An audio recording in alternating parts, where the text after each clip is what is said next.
unang Biyernes ng buwan, ang paghawak sa kumukulong langis. Ito po'y kaugalian natin bilang isang mag-aanting at isang manggagamot. Kailangan po nating panatiliing maging malakas ang bawat kasapi, bawat membro na nakakuha ng kargada sa atin. Kaya po, kaugalian po nating ginagawa ang paghawak sa kumukulong langis sa bawat unang Biyernes ng buwan. Okay, so nakikita niya po, ayan po ang proseso. Kaya ng kaugalian, kailangan talagang idaan sa mabuting proseso dahil yun nga, tayo ay hahawak nito, kaya kailangan maging sagrado at banal ang ginawa nating langisan. Sa time na ito, yan po ang ating pagkonsagra at pagbasbas. Hindi nyo lang po naririnig dahil bawal po iparinig sa inyo. At kalaunan po, maya pa ay makikita nyo po. At pakinggan nyo ng mabuti, ay mariringgan ninyo ang ingay ng kumukulo o nagbubukal na langis. Yan. Mga kaibigan, ito po'y walang konsagra na pagtanggal sa init ng langis, kundi ang konsagra natin dito ay ang pagpalakas palalo ng kapangyarihan ng lana o langis upang makatulong sa ating adhikain sa paggagamot, sa pagbigay ng swerte at pagbibigay depensa ng lahat ng tumangkilik at lahat ng may tangan, lalo na sa mga bao na pinagkunan o na ginawa nitong langisan.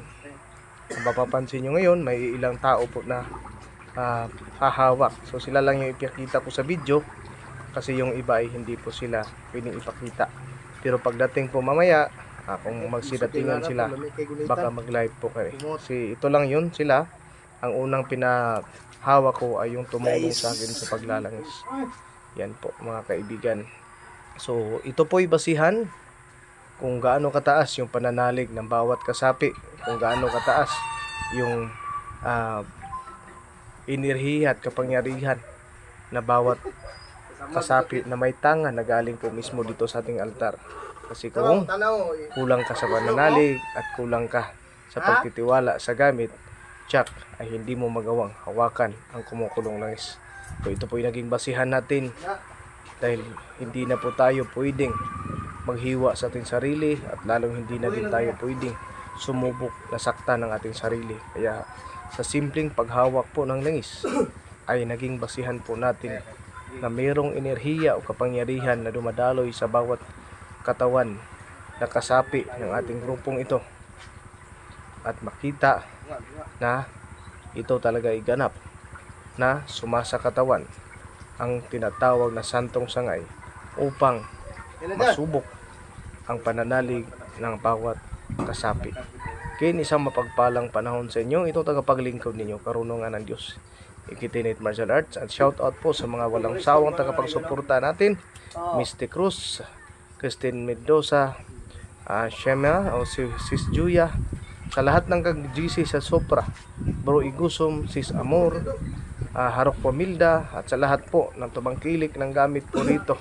Maraming salamat po sa inyo. Hindi na po natin kayo maisa-isa dahil sa dami nyo na po. So sa lahat po na nagpatuloy at tumangkilik sa kargada, isa lang po ang pinanais ng tagapaglingkod nyo.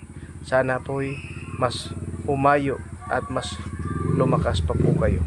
Isang mapagpalang araw at maraming salamat. Sana po'y mahiling ko sa inyo ang pag-like, share, subscribe po sa video natin ito upang matunghayan nyo po ang susunod na kabanata at upang mayroon po kayong aral na mapupulot sa susunod na kabanata. Again, ito po ang tagapaglingkod nyo, karunungan ng Diyos, Ikitinit Martial Arts.